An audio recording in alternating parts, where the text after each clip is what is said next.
Welcome to episode 13 of CyberBytes, the podcast. I'm your host, Joseph Cooper, co-founder of Aspiron Search. This week's guest, we have Nipun Gupta. Nipun discusses how he rose from being a kid in Delhi to his now position of COO at Bearer in London. He talks about his time at CMU University and how that advanced his career in technology. A man spanning a career across consulting, finance, venture and now startup, he's seen it all. And we laser in on his time at Deutsche Bank within the cyber innovation team and how they identified the future cyber threats. We talk about much more, so let's dive in. How you doing, my man? Very good. How are you? Yeah, all good, thank you. All good. Revving up for RSA next week. Obviously, I can't go, but I'm teeing up the team with meetings, and I know they're very excited to go and get some sunshine in San Francisco. But I did tell them they'll be in the conference with no sun. Yeah, I think like every RSA I've been to when I used to live in San Francisco was rainy. So don't expect too much. I'll let them know that. I think they've been looking at the weather thinking, oh, this will be great. But no, I think they're just looking forward to getting in front of people now because it's obviously been a strange time with no face-to-face meetings and stuff like that. But no, where are you in the world at the moment? I live in London now. You're in London. Well, we'll talk a little bit about that transition from the US to the UK. But yeah, first things first, Nip, and what I've been doing with all my guests is just running right back to where it all began and how you got into security, and then we can go through your career to date. That's a very exciting road to follow, and I'll tell you how exactly it started. So I was a high school kid in Delhi, India, and always experimenting with computers. Look, I was not a programmer. I'm not too shy to admit it, but I was always a tinkerer. And that meant that every time I saw something interesting happening, I would go and investigate it and try to make it happen again or make it unhappen. And things that excited me a lot was these virus notifications that I would see time and again. Or things that evolved into were when I was at university, there was MAC address based metering on how much Wi-Fi could somebody use at the university. These were early days of wireless internet, and they didn't want people to keep downloading movies and stuff from torrents, so they metered how much somebody could use. And I was like, this is too much, right? I don't want to deal with this. So I figured out a way to spoof my MAC address and basically get unlimited internet downloads and usage out of my university's internet, right? So I think these are the kind of things that excited me a lot earlier on, and to look into computer security, cybersecurity more seriously as a potential field of specialization, and ended up going to Carnegie Mellon University for my master's in cybersecurity after an engineering undergrad, and that really opened up the world in terms of what I could do, what I could learn. And CMU's program is, I think, one of the world's best when it comes to teaching what is cybersecurity. And they teach it from all kinds of perspectives, like from technology, from software engineering, from policy, networking. So you're getting probably the best theoretical and practical experience you could as an introduction to security. So that means you could do anything you want. Literally, after that, you could go be a security engineer, consultant, be a policy expert if you wanted to, I don't know, work in Biden administration in the US, right? Like there are so many different ways people charted their career paths after that program. Yeah, absolutely. I know the school, and they breed, some really great people. Are some of your friends in any interesting positions that you went to university with? Do you still stay in touch with them? Have they landed any interesting roles that you can mention? Yeah, no, of course. There are people who are now like CISOs at many publicly listed companies to like small companies. People who are working at CISA, the government body who's like focused on cybersecurity, led by Jen Easterly. People working at MITRE. There are people who are starting security companies and even like all the way to the exit. So Yeah. there's so many alumni that are making CMU proud and me very excited about the potential of this program, and Yeah. continues to give gifts. Nice. Yeah, I'm real. So what was your first role then out of university? Let's run through your career track. Yeah, so just out of university, I was like, look, I'm not specifically interested in engineering. I was always bad at coding, so I was like, okay, what can I do? Going back to my tinkering ideas, I could always find flaws and tell people like how to fix things, because I did that at home all the time, right?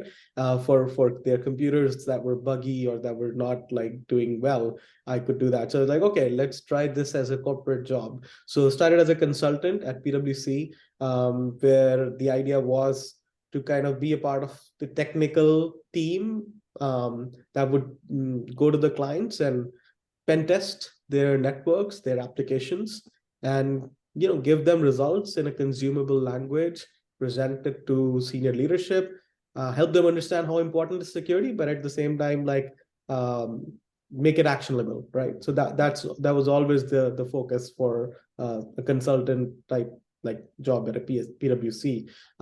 Did that in the East Coast quite a bit, only to realize, look, I want to be a little bit more technical. Like this is great, but the focus on all of this is very much the politics around how to present the findings, what to suppress, what to highlight, etc. So like, no, I want the source of truth to come out exactly the way it is, right? So I wanted to be more technical.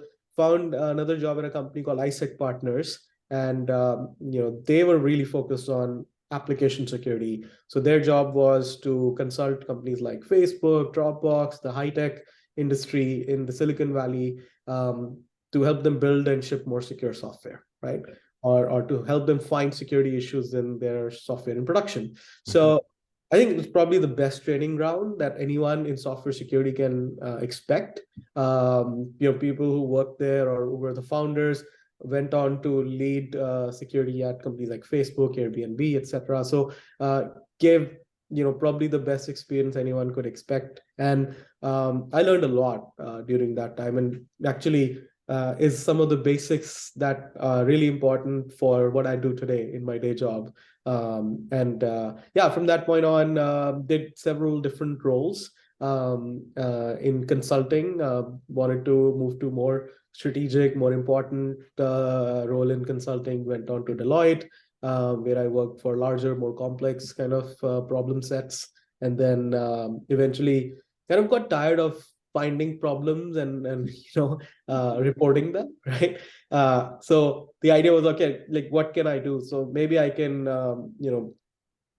understand the problems from a bigger picture perspective, and started to help Deloitte kind of create new lines of business by partnering with software security startups, right? So I was, okay, you know what, like we cannot do everything under the sun, and nor can we hire the best people in the kind of split we are seeing in the security industry.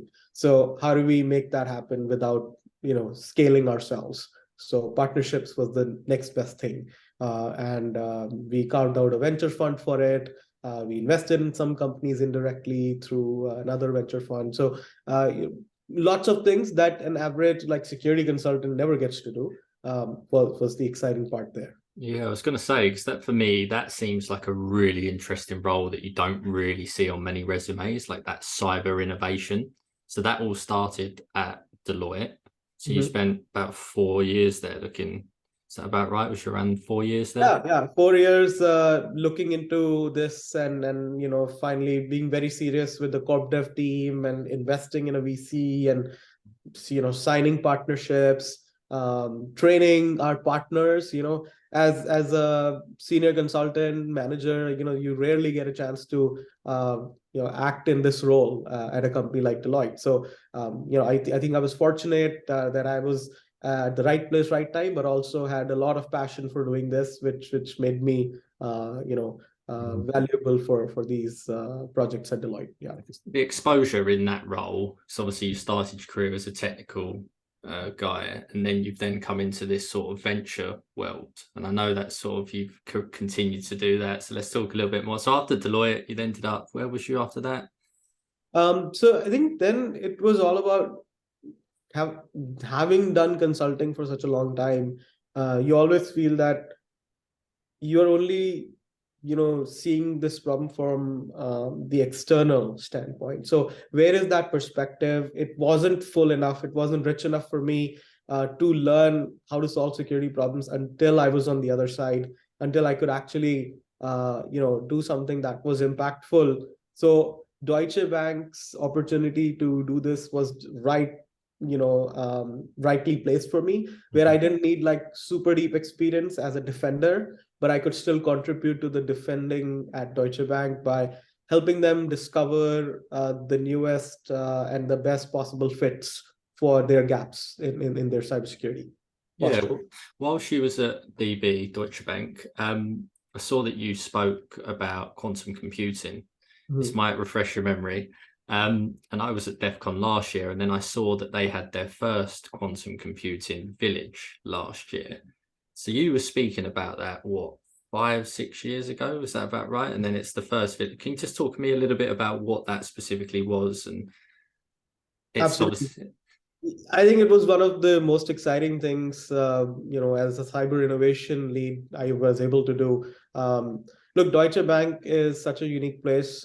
It's a systemically important financial institution. Like, if Deutsche Bank fails, there is impact on the economy of Europe. So it's that important. So then that means some things, that they have to be early in some decisions in managing risk. Quantum computing was identified as one of those disruptive technologies that we should keep track of. And since we're keeping track of disruptive tech, we should also keep track of how to manage risk that is yeah. related to that.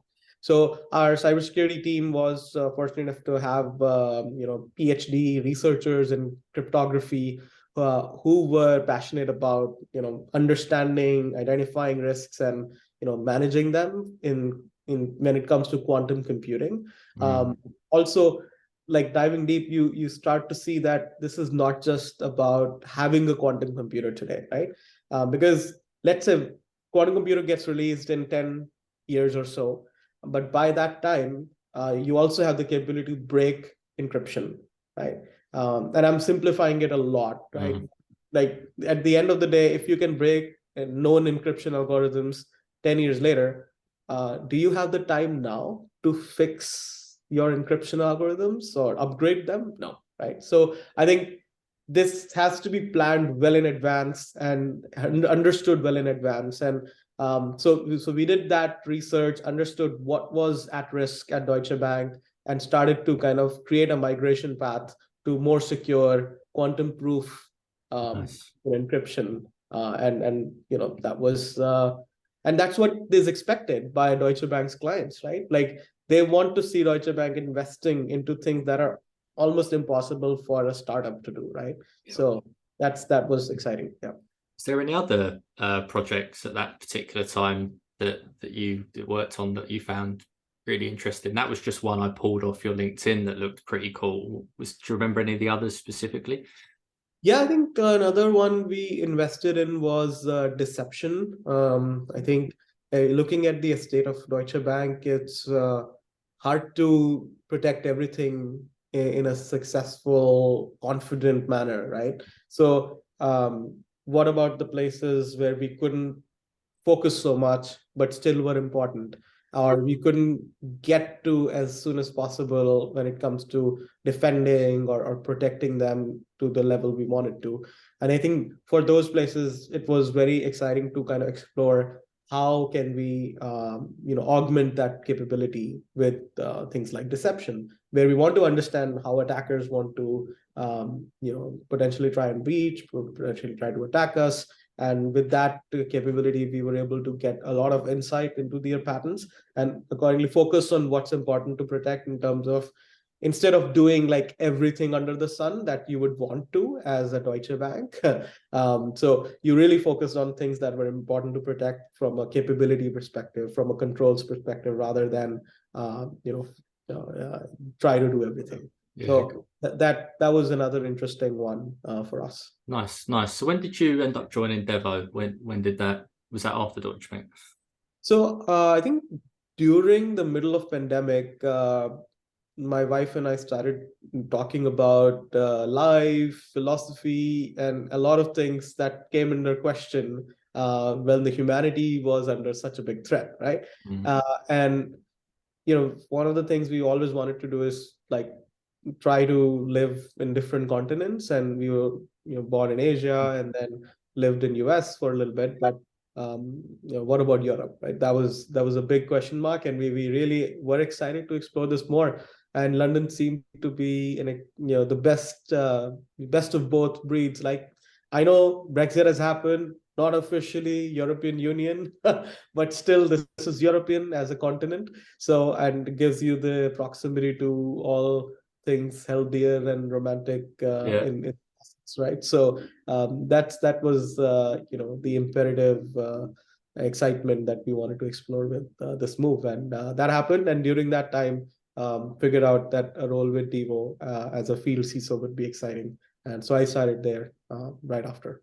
Nice, nice. Was the process from relocating to the US to the UK quite an easy transition? Because I know a lot of the US friends I've got wanting to do the similar journey that are US citizens, though. So I don't know if it would have been different for you, but they say that like it's quite difficult to actually, you need to get like a job and go through a specific approval process by like Tech Nation and all that sort of stuff. How was that process? Was it Yeah, so I think Tech Nation, a body that kind of got defunded recently, sort of that?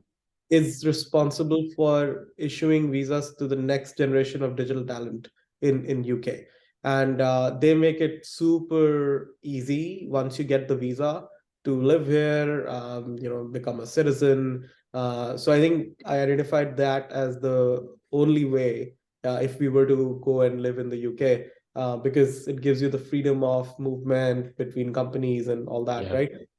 However, applying for it was hard, right? Because you needed to get almost like an equivalent of 10 reference letters, because they really want to know how your project is going to contribute to the skill set that's going to upgrade the economy potential for UK, right? Like, because they just don't want engineers for the sake of having engineers, right? They want people who have contributed to the technology sector in a significant way and can do that in an entrepreneurial way potentially in the future, so you can create more jobs, help the economy in UK, of course.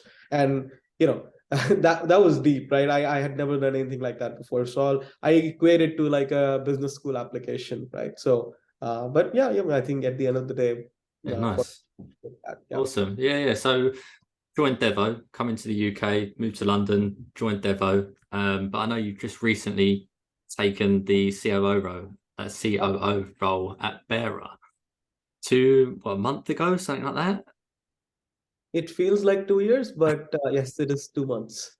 So you was an advisor for them first, before jumping ship. Is that right? Okay, That's cool. Yeah, talk to me a little bit about Bearer then.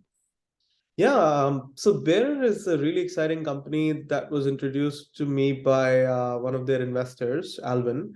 And I got to know the founder and CEO quite a bit during the time I advised them. What was interesting in the beginning is like they had a really good understanding of how to build product, right? And in security, you either see like 90% of the product builders out there know the market really well, right? Which means that they are able to network with professionals, potential customers, and then start to build the product that would like fit their needs and requirements, right? Which is, I think, very waterfall way of thinking, right? Like you can spend probably 6 to 12 months to 18 months just trying to get a reasonable product out, right? And I think this team did the opposite. Like from a developer, from an engineering point of view, they really understood the problems that the security team would bring to them, and solving them with the security tools that they had access to were really bad. And it was almost impossible. They would never adopt them, they would never use them. So they started building a product that they would use, rather than going and understanding problems of everybody in security, right? Yeah. So And I think once they solved their own problems, they started to understand other problems that the customers had and start to build top of it. So this difference in approach really excited me about what they were doing. And then I think knowing what I know about the market, I complemented that with a couple of strategy sessions with the founding team and the advisory board, and soon to realize that they really were excited by what I presented. They wanted me like to join full time, and of course, it was something that I had interest in doing as well. So it worked out really well then. Nice, mate. Well, good luck with it. You're going to hate me for this, but I went back on your LinkedIn profile 2 years and saw you posted something. And it was, what do you think the difference is between management and leadership? Do you remember posting that? I And do. the response was amazing, and the comments were great, and it got me really thinking about that question. What's your take on it now? Obviously, 2 years later, but I just wondered that I think that'd be a good point. To be honest with you, I don't remember the article, but I always talk about this like in my own head to Mm, friends that I know, and I think it's very simple, right? Like when you think about managing things, right, you're reasonably hands off when it comes to the task at hand, right? And what you're not doing there is enabling the doer in realizing their potential fully. Rather, you're kind of like tasking them with something that will get executed, and at the end of the day, you don't learn too much and they don't learn too much, right? Their focus is just to get to the outcome, and your focus is to realize the outcome. That's about it, right? I think when it comes to leadership, you have to be a little bit more deliberate about what you're asking someone to do, and at the same time, like have that understanding of the rough framework, the rough outcome. So you are a little bit deeper into this process of growing them, and it's not just a short-term outcome that you're looking for. You're looking for a long-term outcome. So in a startup, this is like way more relevant than probably at a huge company, because we are not necessarily looking to like hire an engineer and like hope to see them as engineer like 5-10 years later. I mean, that's great for a large company like Google, but for us, we want to see them progress to eventually becoming VPs, if that's of interest to them, yep. or distinguished engineers, depending on path they want to take, or CTOs or co-founders at another startup, right? So I think that's always the path that we try to highlight, and I think that's what good leadership is like, and that's why we are able to hire and retain so many amazing people. Like we have a really good team, and I'm proud of what they're able to build and release. Like I think if you talk to most people who have done software security, application security in the last 5-10 years, taking on the task of building a static code analysis solution, a security product like that, seems so gargantuan that most people would give up on it. But this team did it in 2 years, and I think this is amazing. And now we are starting to see a lot of excitement in the market about what we are building. It's a fresh approach to an industry that has been primarily led by a waterfall approach of security testing and reporting, to a developer-led approach where you can start to prevent a lot of security risks from happening Nice. early. Yeah. Yeah. And I just love doing these podcasts because I feel like you can just talk for ages on them. So to wrap this up, because I know we're trying to keep them to 20 minutes on the episodes, your Calendly, you have a question on there, which is what cybersecurity resources are your go-to or something along those lines. And you must get a ton of interesting responses to that question. What are your go-to cybersecurity resources? Yeah, I think I think it changes based on what your focus is at the time. Today, I really like reading practitioners' newsletters, right? Like there's a newsletter called Security Pills newsletter, which is written by a friend at Bishop Fox, cybersecurity consulting company. You know, amazing practical tips on how to manage AppSec, but also highlighting new tools. And then there is Return on Security newsletter by Mike Privet, which is very exciting as well. Clint Gibler does a good job of TLDR-SEC, highlighting tools. Same thing with Daniel Mishler. I can go on. I think newsletters have become like the apps to discover new things and updates in security for me. 100%. Nipun, thanks for coming on, brother. It's been excellent. Really appreciate it. Thank you so much for having me. This leaves me so happy. Talking about myself like like an amazing person, but you're a legend. Thanks, mate. But hopefully, the listeners can gain something from it, and feel free to reach out to me if you have any questions. I'm sure they will do. Thanks, Nipun.